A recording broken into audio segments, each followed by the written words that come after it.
10th का वृत्तों से संबंधित क्षेत्रफल ये चैप्टर है, लेकिन तू लोग बेस पढ़ रहे हो। आज समाप्त हो जाएगा पार्ट अल्फा 3, इसके बाद पार्ट 1 पार्ट 2 करके है। इसमें बच रहा है त्रिज्या खंड। तो त्रिज्या खंड का अर्थ होता है कोई वृत्त है, मान लो कोई वृत्त सी केंद्र वाला कोई वृत्त है, तो किसी भी वृत्त में दो त्रिज्याओं के द्वारा घेरे गए जगह को त्रिज्या खंड कहते हैं। फिर पंक्ति सुनो, किसी भी वृत्त में अगर हम दो त्रिज्या खींचते हैं तो त्रिज्या तो केंद्र से परिधि तक को मिलाने वाली रेखा को कहते हैं। तो मान लेते हैं एक त्रिज्या ये ले लिए ओ सी ए, कोई दूसरा त्रिज्या ले लो, तो मान लो ये लिए सी बी। तो त्रिज्या सी ए और सी बी के द्वारा ये आर हुआ रेडियस, और प्रत्येक रेडियस समान लंबाई का होता है। तो प्रथम त्रिज्या सी ए और दूसरा त्रिज्या सी बी के द्वारा देखो ये वृत्त का भाग, वृत्त का क्षेत्रफल घेर लिया गया है। अब यही कहलाएगा तुमको त्रिज्या खंड। तो सिर्फ वृत्त की दो त्रिज्या के द्वारा वृत्त का जो ये जगह है जिसको हम लोग क्षेत्रफल कहते हैं, तो वृत्त की दो त्रिज्याओं के द्वारा घेरे गए क्षेत्रफल को त्रिज्या खंड कहते हैं। तो त्रिज्या सी ए और सी बी के द्वारा ये भाग घेर लिया गया ना, तो यही हो गया त्रिज्या खंड। इसको अलग करेंगे,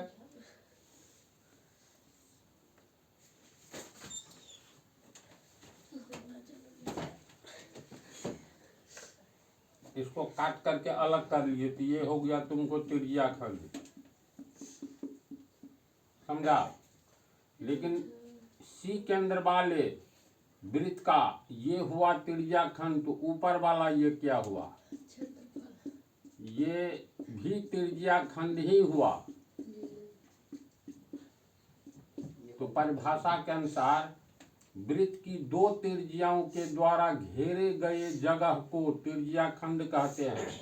तो सी केंद्र वाले वृत्त में ये बिंदु वाला भाग जो है ये छोटा है, लेकिन ये भाग भी तो तैयार हो गया। ये भी घेराबंदी सी ए सी बी सिर्फ इतना ही जगह को नहीं घेर रही है, इस पार्ट को भी अलग कर रहा है। इसको अगर ऐसे करेंगे,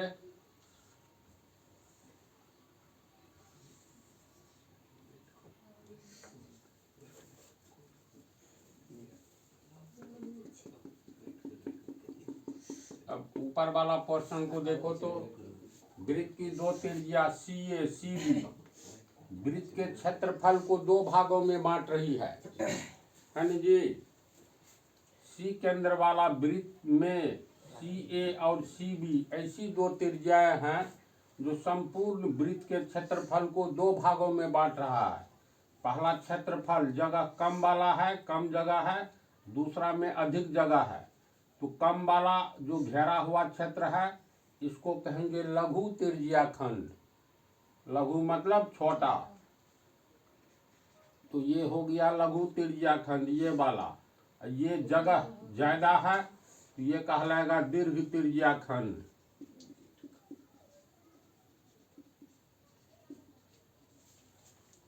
त्रिज्या खंड समझा? यानी इसकी परिभाषा होगी किसी भी वृत्त में दो त्रिज्या वृत्त के क्षेत्रफल को दो भागों में बांटती है। क्षेत्रफल मतलब परिधि के द्वारा घेरा गया जगह, इसे दो भागों में बांटती है। छोटा भाग लघु त्रिज्या खंड कहलाएगा, बड़ा भाग दीर्घ त्रिज्या खंड। तब सवाल है वृत्त में कितने त्रिज्या खंड हो सकते हैं?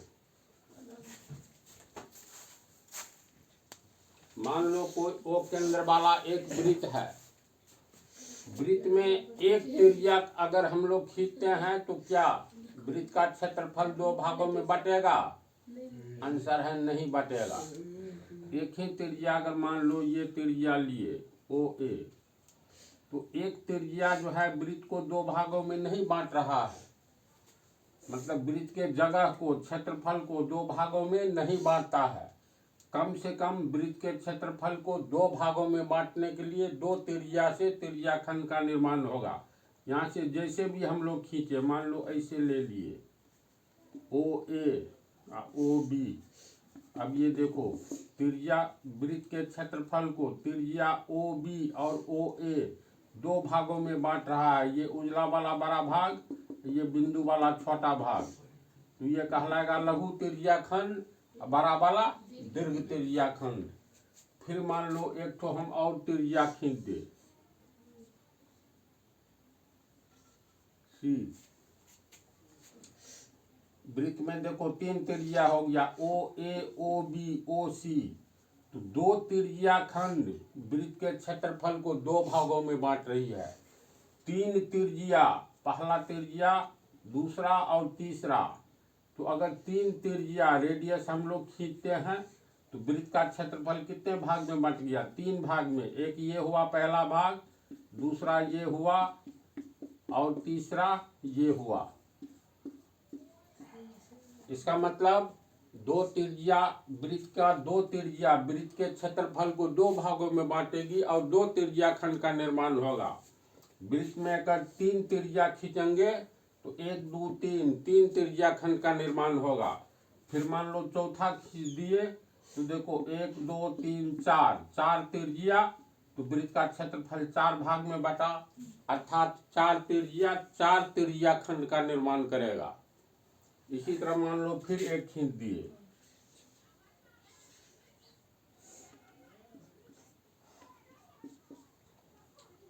एक दो तीन चार पांच त्रिज्या खींचे है तो कितना त्रिज्याखंड निर्माण हुआ? एक दो तीन चार पांच। तब क्लियर हो गया। अगर 20 त्रिज्या खींचेंगे तो 20 त्रिज्याखंड का निर्माण होगा। तो त्रिज्याखंड समझ गया। इसकी परिभाषा लिख देते हैं। इसकी परिभाषा लिख दिए हैं। किसी वृत्त की दो या दो से अधिक त्रिज्याएं वृत्त के क्षेत्रफल को दो या दो से अधिक भागों में बांटती है। दो त्रिज्या रहेगा तो दो भाग में, तीन त्रिज्या रहेगा तो तीन भाग में। इसलिए दो या दो से अधिक भागों में बांटती है और प्रत्येक भाग त्रिज्याखंड कहलाता है। इस चित्र में सी ए और सी बी दो त्रिज्या है तो ये वृत्त दो त्रिज्याखंड में बटा है, लघु त्रिज्याखंड दीर्घ त्रिज्याखंड। इसमें देखो चार त्रिज्या है तो ये वृत्त चार त्रिज्याखंड में बट गया है, प्रथम द्वितीय तृतीय और चतुर्थ। तो इस तरह से त्रिज्याखंड के बारे में परिभाषा हो गया। अब इसका क्षेत्रफल कैसे निकाला जाता है ये बतलाते हैं। अब इसमें त्रिज्याखंड का क्षेत्रफल कैसे हम लोग निकालेंगे? तो वृत्त का क्षेत्रफल कितना होता है? वृत्त का क्षेत्रफल होता है पाई आर स्क्वायर। मान लो कोई वृत्त है तो इस वृत्त का क्षेत्रफल निकालेंगे तो मान लो ओ केंद्र वाला वृत्त है। ओ केंद्र वाले वृत्त का क्षेत्रफल ये हो गया। वृत्त की परिधि के द्वारा घेरे गए जगह को वृत्त का क्षेत्रफल कहेंगे। तो केंद्र पर कितना डिग्री का कोण बनता है? तो केंद्र पर 360 डिग्री का कोण बनता है। एक व्यास खींचो केंद्र होते हुए और इस व्यास पर एक लंब खींचो। ये ऐसा लंब है जो व्यास है। मान लो ये ए बी व्यास है और सी डी भी व्यास हुआ। केंद्र से गुजरने वाली रेखा है तो ये कोण 90 डिग्री, ये कोण 90 डिग्री, ये भी 90 और ये भी 90। तो टोटल केंद्र पर कितना कोण बना? 360 डिग्री का। तो जब वृत्त के केंद्र पर 360 डिग्री का कोण बनता है तो वृत्त का क्षेत्रफल पाई आर स्क्वायर होता है। क्योंकि केंद्र पर 360 डिग्री का कोण बनता है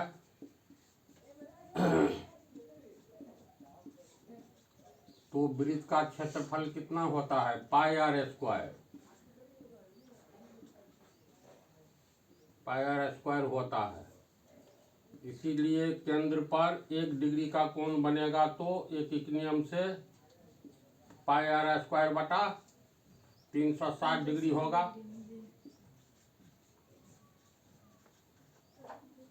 इसीलिए मान लो ये त्रिज्या खंड हो गया,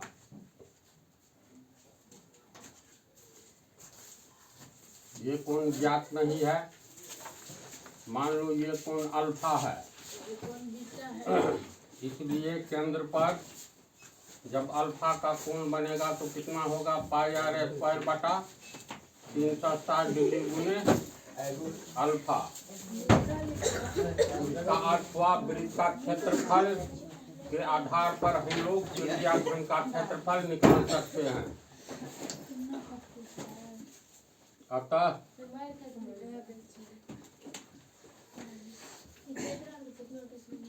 त्रिज्या खंड का क्षेत्रफल हो गया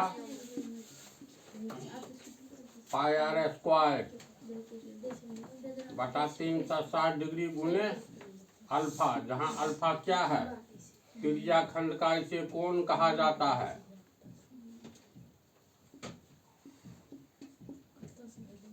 जहाँ अल्फा बराबर त्रिज्या खंड का कोण।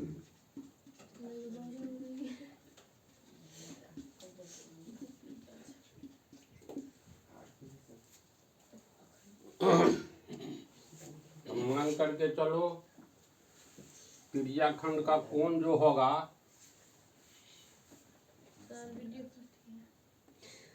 मान लो कोई वृत्त है, ये सी केंद्र है, तो ये हो गया तुमको आर, ये भी आर, सी ए बी त्रिज्या खंड, इसका निकालना है क्षेत्रफल, ये हो गया तुमको अल्फा, इसे त्रिज्या खंड का कोण कहेंगे। तो फाइनली त्रिज्या खंड का क्षेत्रफल हो गया पाई आर स्क्वायर बटा 360 डिग्री गुने अल्फा। तो त्रिज्या खंड का क्षेत्रफल निकालना इजी है, फार्मूला अगर भूला जाओगे तो आराम से निकाला जा सकता है। फार्मूला तो क्या है? ये हो गया तुमको, ये हो गया फार्मूला, इसको अपना याद रखना। लास्ट टॉपिक है वृत्त खंड। एक हुआ त्रिज्या खंड, दूसरा है वृत्त खंड। तो वृत्त खंड का क्या अर्थ होता है, मान लो कोई वृत्त है, ये ओ केंद्र वाला कोई वृत्त है, तो ऐसी स्थिति में वृत्त खंड, खंड का मतलब भाग, वृत्त का जैसे इसको हम 2 भाग में कैसे कर सकते हैं, तो देखो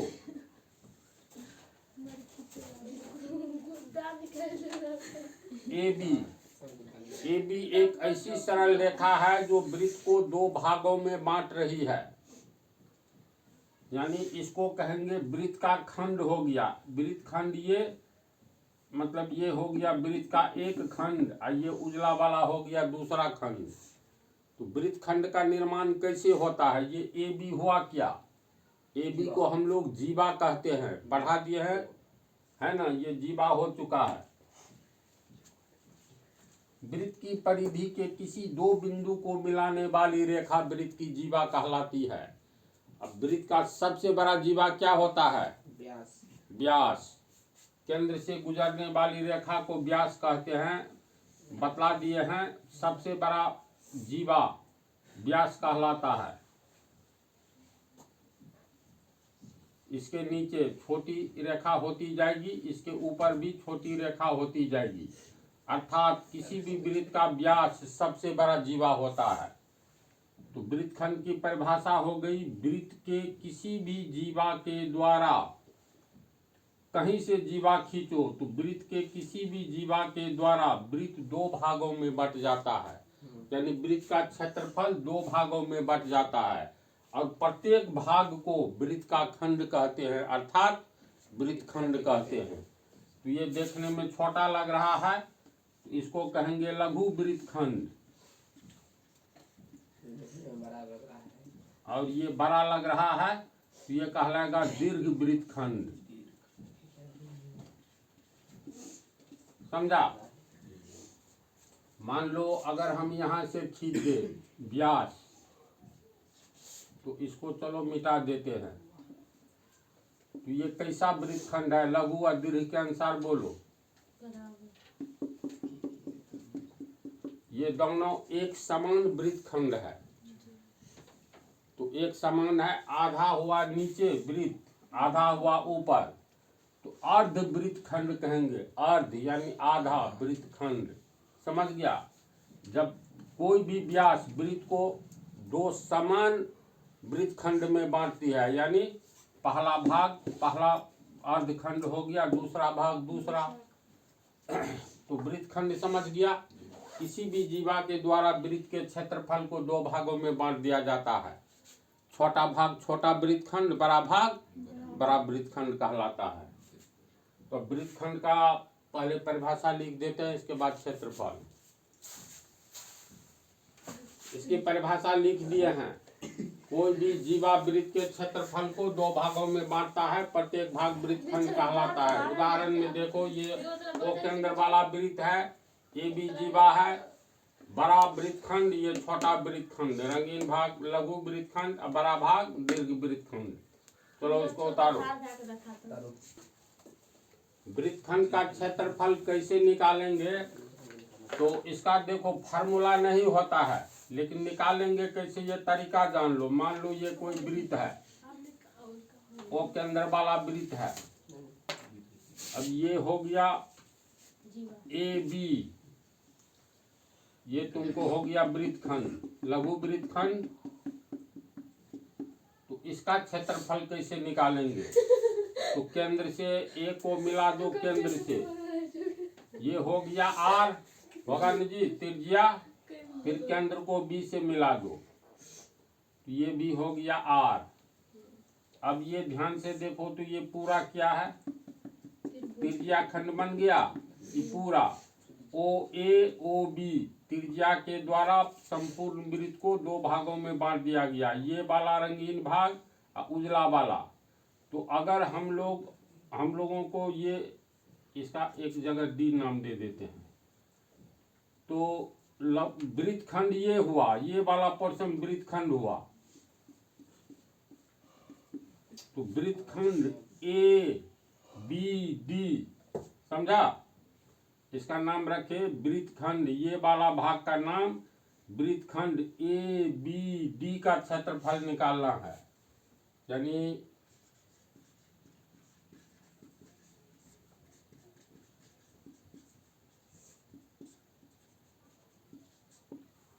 तो ये होगा कितना?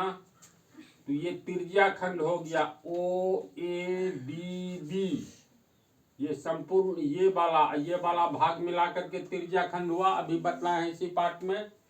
तो त्रिज्या खंड ओ ए डी बी यानी पूरा, इसके क्षेत्रफल में से, त्रिज्या खंड के क्षेत्रफल में से त्रिभुज ओ ए बी का क्षेत्रफल घटा देंगे, तो इस वृत्तखंड का क्षेत्रफल बच जाएगा। तो वृत्तखंड ए बी डी का क्षेत्रफल, ए बी डी यानी इसका क्षेत्रफल हो गया त्रिज्या खंड